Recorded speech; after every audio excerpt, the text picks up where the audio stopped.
မင်္ဂလာပါ PS Guru Corner ရဲ့ပထမအဦးဆုံး YouTube ဗီဒီယိုကနေကြိုဆိုလိုက်ပါတယ်ကျွန်တော်ဒီ channel မှာပဲကျွန်တော်ရဲ့ game လေးတွေ tactic တွေ meta formation နဲ့ info နဲ့ပတ်သက်သမျှတွေကိုတင်ဆက်သွားမှာဖြစ်ပါတယ်ဒီနေ့မှာတော့ကျွန်တော်လက်သလုံးမှာအသုံးပြုနေတဲ့ formation ကိုအခြေပြုပြီးတော့ division ကန်တဲ့အခါမှာ brother တို့တီးထင်တီးတိုက်တယ်ဒါမှမဟုတ်အချို့တွေမတီးသေးတဲ့အချက်တွေကို gameplay နဲ့အတူရှင်းပြပြသွားမှာဖြစ်ပါတယ် formation ကတော့ 3232 formation ဖြစ်ပြီးတော့ individual instruction အနေနဲ့ကျွန်တော်ကတော့ Alexander Arnold ကို deep line ပေးထားပါတယ်။ဒါပြီး opponent ကလည်း 3232 formation ကိုပဲအသုံးပြုထားပါတယ်။ဒီ formation ကတိုက်စစ်ခံစစ်မျှရပေါ့နော်။နောက်ထပ်အရေးကြီးဆုံးနောက်တစ်ချက်ကတော့ကျွန်တော် division ကန်တဲ့အခါမှာကိုတကိုသိမ်းပြီးလို့ရှိရင်တစ်ဖက်နှစ်တုံးပိတ်ပြီးတော့အနောက်မှာပဲပစင်ပေးနေတဲ့ opponent အနေနဲ့ကျွန်တော်တွေ့ဘူးမှာပေါ့နော်။အဲ့လိုလူတွေကိုအကောင်းဆုံး counter နိုင်တဲ့အတွက်ကြောင့်မလို့ကျွန်တော်ဒီ formation ကိုပဲအသုံးပြုနေတာဖြစ်ပါတယ်။နောက်ပြီးတော့ဒီ formation ရဲ့တိုက်စစ်ခံစစ်အားသာချက်တွေကိုပြောရမယ်ဆိုလို့ရှိရင်တိုက်စစ်မှာတော့အားသာချက်ဆိုတာထက်ဒီဝင်းတွေကနေပြီးတော့ထိုးပေါက်လို့ရှိရင်ပို့ပြီးတော့အလုပ်ဖြစ်တယ်ပေါ့နော်ခံစစ်မှာဆိုလို့ရှိရင်တော့ကွင်းလေကတပယ်ပိုင်းပေါ်ဖြစ်တဲ့အတွက်ကြောင့်မို့လို့ကွင်းလေ2ယောက်နဲ့ပဲspace တွေကိုလိုက်ပိတ်ထားရုံနဲ့ခံစစ်အတော်ကိုလုံတဲ့ formation ဖြစ်ပါတယ် Okay gameplay ကိုကြည့်လိုက်ကြရအောင်ရာတိုရီအလီစတာနဲ့ပေးထားတဲ့အလီစတာဒေဘီယာကိုလှမ်းပေးတယ်ရအောင်ခင်ဗျာမူဆာလဲညာကျန်းနေဆွတ်တက်လာတယ် Okay ဒီမှာဆိုရင်ကျွန်တော် defend တဲ့အခါမှာ Matt Alistair ကိုကြည့်ပါကျွန်တော်မိုဆာလဲစီယာဘောလုံးကို Alistair နဲ့ကျွန်တော်လိုက်မလို့ပါဘူးဘာလို့လဲဆိုတော့ဒီဘက်ဘေးမှာ Messi ရှိနေလို့ပါ Messi ရှိနေတဲ့ဘေးနားမှာ space ကလွတ်နေပါတယ်ကျွန်တော်တို့ကဘောလုံးကို defend မလုပ်ပါဘူး space ကိုပဲ defend လုပ်ရပါမယ်ဒါကြောင့်မို့လို့ဘောလုံးနောက်ကိုပဲမလိုက်ဘဲနဲ့ဘယ်နေရာမှာလွတ်နေလဲလွတ်နေတဲ့နေရာကိုကြည့်ပြီးတော့ကျွန်တော်တို့ရဲ့ midfield ရင်းနဲ့အရင်ဦးဆုံးလိုက်ပြီးတော့ပိတ်ထားရပါမယ် space တွေပိတ်တာနဲ့ defending ကလုံလောက်ပါတယ်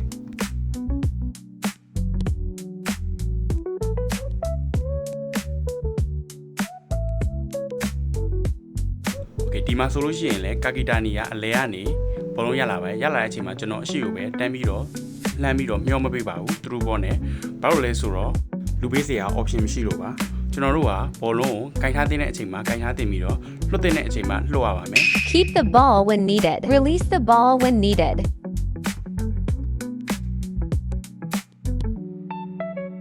No. Okay တမန်တက်စစ်ကိုပြန်လဲစတင်ထားတယ်မက်လစ်စတာရှိမှရှိနေအီဘရာကိုလှမ်းပြီးခင်ဗျအီဘရာပဲရှိမှရှိတဲ့ကာကီတာနီအလက်ဇန်နာအာနိုနဲ့တွေ့ရခင်ဗျအာနိုလှမ်းပြီးတော့ cross ခင်ဗျဒါမှလည်းကိုလုံးဘောနေတာဆုံးသက်ခဲ့ရတယ်ခင်ဗျ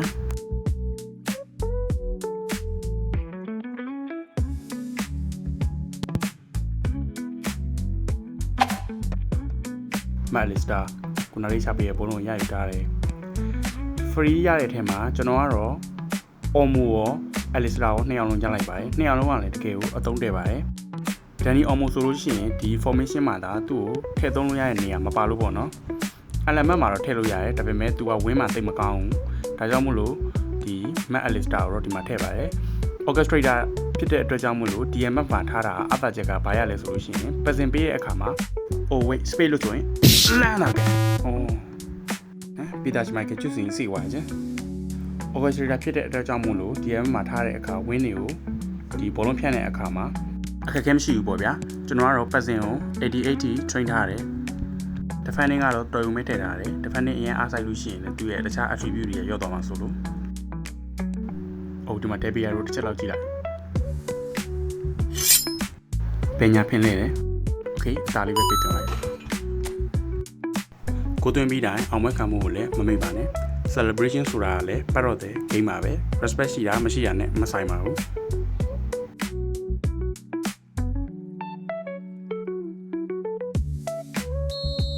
Okay ကိုသွင်းပြီးတော့ KF ကို defend မို့လုပ်ပါမယ် KF defend တဲ့အခါမှာလည်းဘောလုံးကိုလိုက်လို့မဲ့အစားဘယ်လူလွတ်လဲလွတ်တဲ့လူကိုလိုက်ပြီးတော့ပိတ်တာအကောင်းဆုံးပါပဲ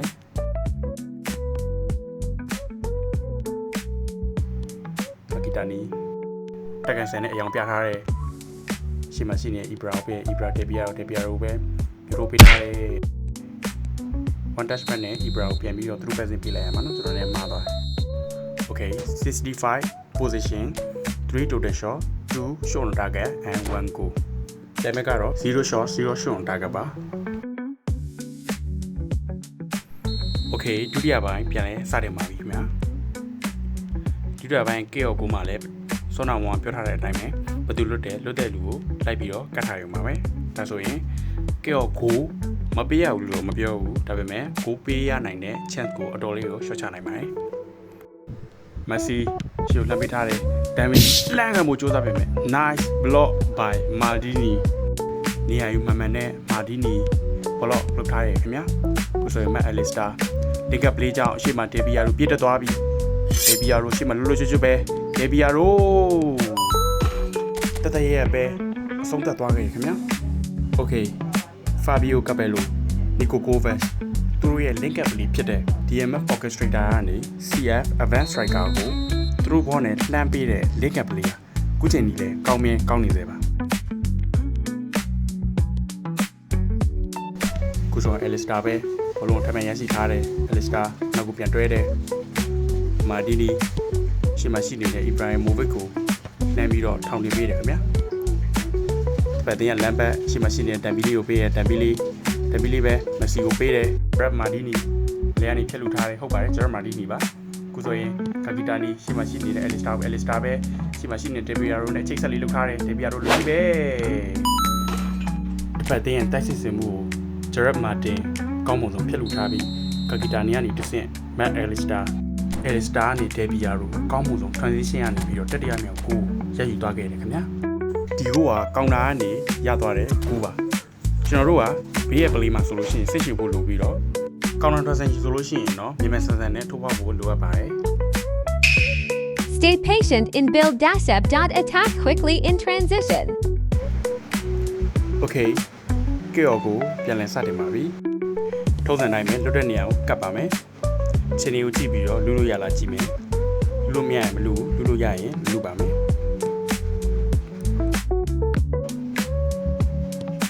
ရာဒရီလေကြောင်းကနေဖျက်ယူထားတဲ့ရာဒရီပဲနောက်မှရှိနေတဲ့ Gerard Martin ကိုပြန်လည်ပေးထားရများ Gerard Martin ရှေ့ကိုပြမယ်မူဆာလာနဲ့ထိပြီးတော့လက်ပစ်ဘောညှောက်အောင်မယ်ခင်ဗျာ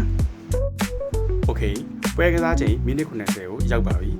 မိနစ်90ရောက်ရင်ဘာလုပ်ရမလဲဆိုရင်တော့လူလဲရပါမယ်ကျွန်တော်ကတော့အခု 3-0 နဲ့နိုင်နေရမို့လို့မလဲတာပါ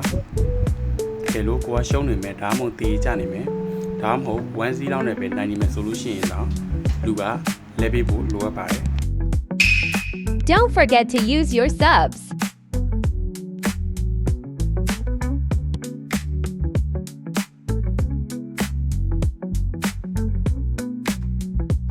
Debiaro ရှေ့မှာရှိနေတဲ့ Luis Diaz ကိုပေးရခင်ဗျာ Luis Diaz ကာဂီတာနီကိုကျော်ထုတ်ပေးထားတယ်ကာဂီတာနီပဲခြေနေလေးကြည့်နေတယ်နောက်မှရှိနေ Luis Diaz ကိုပြန်လဲချထားပေးတယ်ခင်ဗျာ Luis Diaz ရှေ့မှာရှိတဲ့ Alistair ပဲကာဂီတာနီလမ်းကန်ပဲပျော့တယ်ခင်ဗျာ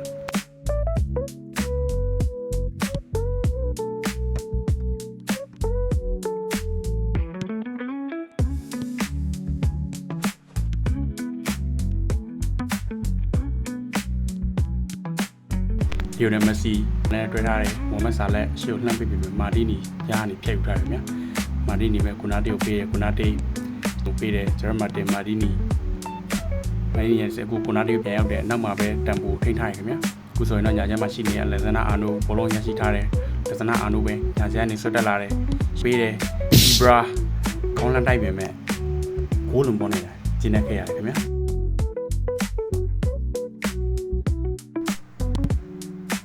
ခုဆိုရင်ပါတိုကောင်းပြီးတော့နောက်မှရှိနေတဲ့ရာဒရီကိုပေးတယ်ရာဒရီအရီယာနိုပေးထားအရီယာနိုညာချမ်းမှာရှိနေတဲ့ဇနစ်စကီကိုထရူဘော်လေးနဲ့ပေးထားရပြန်ဇလစ်စကီခြေအောင်လေးပြတယ်ဇလစ်စကီပဲပြတ်တယ်ခင်ဗျာโอเคပွဲရလေပြီးသွားပြီเนาะ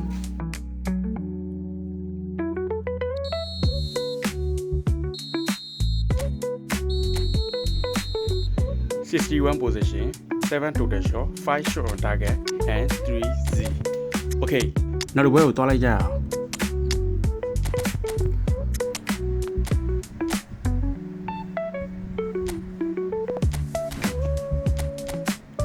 ဖတ်တင်ရတော့ 4312 away ပါ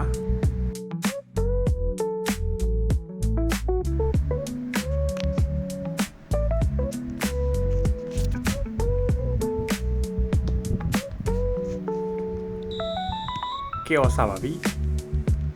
ရာဒရိုချီတီကြီးပြီးမှအလစ်စတာကိုပြီးထားတယ်အလစ်စတာရှိမှရှိနေတဲ့ပါတိုပဲနောက်မှရှိနေဂျရမတ်တင်နဲ့ပြန်တွေ့ထားတယ်ခင်ဗျာအလစ်စတာโอเคအရင်မလုပ်နေရ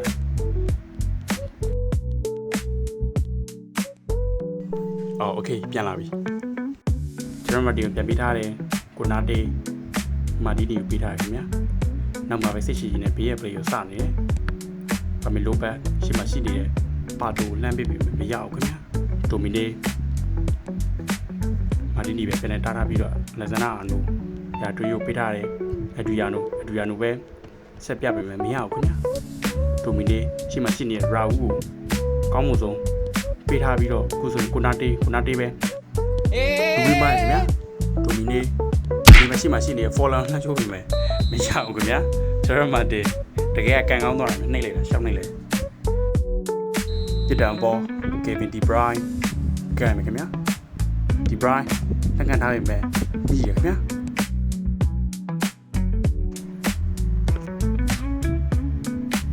အိုလီဗာကန်ရှိုးလက်ခံပြီးထားတယ်ရာဒရီပဲမက်လစ်လောက်ပြီးမရအောင်ခင်ဗျာဗတ်တင်ကဒီကို follow တစ်စစ်စစ်မို့စူးစားတယ်ဒီမှာမီယာဒရီပြန်လျက်ရှိထားတယ်ခင်ဗျာရာဒရီပဲညချက်မှရှိနေတယ်လက်ဇနာအာနိုပေးတယ်အာနိုတပိမယ်ရာဦးနဲ့ညိရခင်ဗျာရာဦးပဲရှိမှရှိနေတဲ့ကေဗင်ဒီဘရိုင်းပဲကိုနာတေးဦးရခင်ဗျာအတေးကုညာပါတိုလက်ပေးတယ်ပါတိုပဲရှိမှရှိနေအဒရီယာနိုလှမ်းပြောပေးပေမဲ့ right gap အကောင်းမှုဆုံးပြန်လည်တားဆီးထားရခင်ဗျာကိုစိန်ရာဦးဒီဘရိုင်းနာကိုပေးထားတယ်ဒီဘရိုင်းနာရှိမှရှိနေတဲ့ဒီကို follow လှမ်းပြောပေးရခင်ဗျာ follow ပဲဒီဘရိုင်းနာကိုပြန်လည်ထိုးပေးထားတယ်ရာဦးလှမ်းကန်ပေမဲ့ offside ဖြစ်နေလို့ခံစားခဲ့ရတယ်ခင်ဗျာ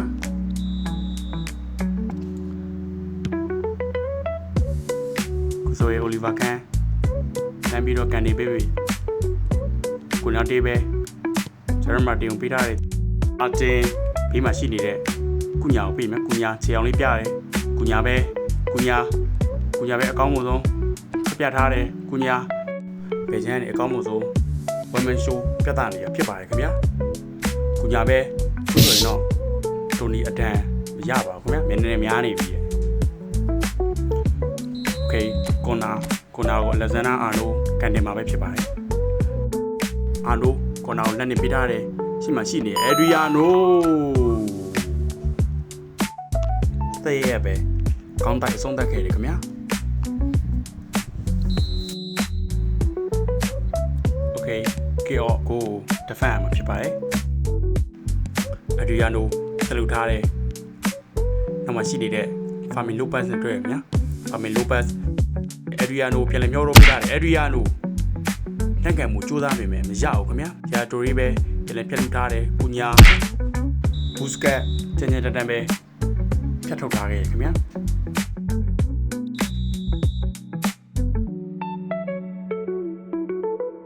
အာနိုဖီဂါကိုလန့်ကမှာဖြစ်ပါတယ်အာနိုလန့်ကန်နေချက်ကလည်းနည်းငယ်ပြော့ခဲ့သလိုတစ်ဖက်တင်းရဲ့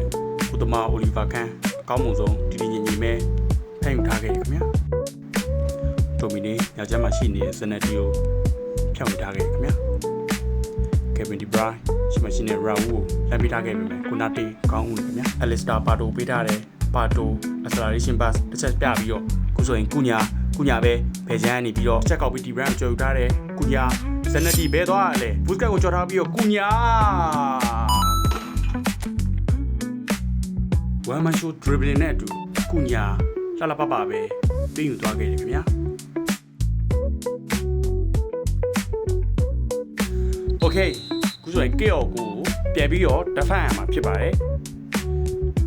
ထုံးစံတိုင်းပဲဘယ်လိုလွတ်တဲ့လူကိုလိုက်ပြီးတော့ကတ်ထားရုံပါပဲပထမပိုင်းကိုပြီးဆုံးသွားပါပြီဘောလုံးပိုက်ဆိုင်မှု59%ရာခိုင်နှုန်း3ချိန်ကန်နဲ့ short target 3က2ကိုရရှိပါတယ်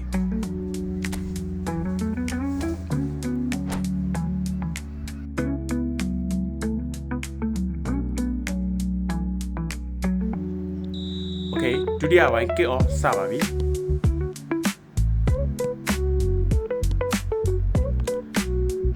right gap ဘယ်ကြမှာရှိနေ Robertson ကိုပေးတယ် Iniesta ပဲရှိကိုလက်ထောင်ပေးပေမဲ့ Gerard Martin ကောင်းဦးရခင်ဗျာကုညာရှိကိုလမ်းလို့ပေးမယ်လုပ်ပေးမယ်ဇနတီပဲကောင်းမွန်ဆုံး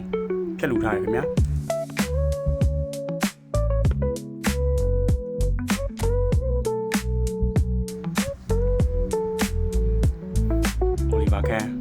ရှေ့ကိုကန်နေပေးထားတယ်အဒရီယာနိုအာနိုပြန်လဲချက်ထားပေးတယ်အာနိုနောက်မှရှိနေမာတီနီကိုပေးရခင်ဗျာကိုနာတေအလစ်စတာပဲလူနဲ့ညှိရခင်ဗျာလစ်စတာပဲပြန်လဲဖျက်ယူထားတယ်နောက်မှရှိနေဂျယ်မာတင်ကိုပြန်လဲပေးထားတယ်မာတင်လစ်စတာကိုပေးတယ်လစ်စတာဖာမီလိုဘတ်နဲ့ပြန်တွဲထားတယ်ဖာမီလိုဘတ်ရှေ့ကိုလှမ်းမြောပေးပေးမယ် right gap ဖြတ်လူထားတယ်ခင်ဗျာဒီဘရိုင်းမဲရှေ့ကိုလှမ်းပြီးတော့ထောင်နေပေးထားပေမဲ့ပေါ်လိုမာဒီနီကိုသမားနဲ့ပြန်ပြီးတော့အချိတ်ဆက်လုပ်ထားခဲ့ခင်ဗျာဟာနိုဖာမီလိုကိုပေးထားတယ်မဲအလစ်စတာပဲဒိုမီနီလိုက်လို့ပြင်မရဘူးမြာဖာမီလိုပတ်စ်အဒရီယာနိုလှမ်းမြောထုတ်ပေးမယ်တိုနီအဒန်ကောင်းမွန်ဆုံးစလိုက်ပို့ပြီးတော့ကာကွယ်ထားခဲ့တယ်ခင်ဗျာဆိုစနတီရှေ့ကိုလှမ်းပြီးတော့ကန်နေပေးပေမဲ့ဘောလုံးကလိုရအောင်မရောက်ခဲ့ဘူးခင်ဗျာအင်ဒီစတာရှေ့ကိုပဲထပ်မှန်ပြီးတော့ကန်နေပေးထားတယ်ကုနာတေဦးရခင်ဗျာဟာနိုမာဒီနီကိုပေးထားရဒိုရီတစ်ချက်ပြပြီးတော့ရှိနေဖာမီလိုပတ်စ်ကိုပေးထားတယ်ဖာမီလိုပတ်စ်အဒရီယာနိုနောက်တစ်ချိန်ပြန်လည်ပြီးတော့မျောထုတ်ပေးထားတယ်အဒရီယာနိုလွတ်လွတ်ကျွတ်ရှိတဲ့ပါတိုမျောထုတ်ပြီးတော့ပါတိုတရက်ပဲအဆုံးသတ်သွားခဲ့ပြန်ပြီခင်ဗျာโอเคတစ်ဖက်ကပလေယာကလည်းတုတ်သွားပါပြီဗီဒီယိုကိုအဆုံးထိကြည့်ပေးတဲ့ပေါ်တာတော့အားလုံးပဲကျေးဇူးပါသိချင်တာရှိရင်လည်း comment မှာမေးခဲ့လို့ရပါတယ် channel ကို like and subscribe လုပ်ဖို့လည်းမမေ့ပါနဲ့အားလုံးပဲနောက်ဗီဒီယိုမှာပြန်လည်ဆုံတွေ့ကြပါမယ် bye bye ပေါ်တာတော့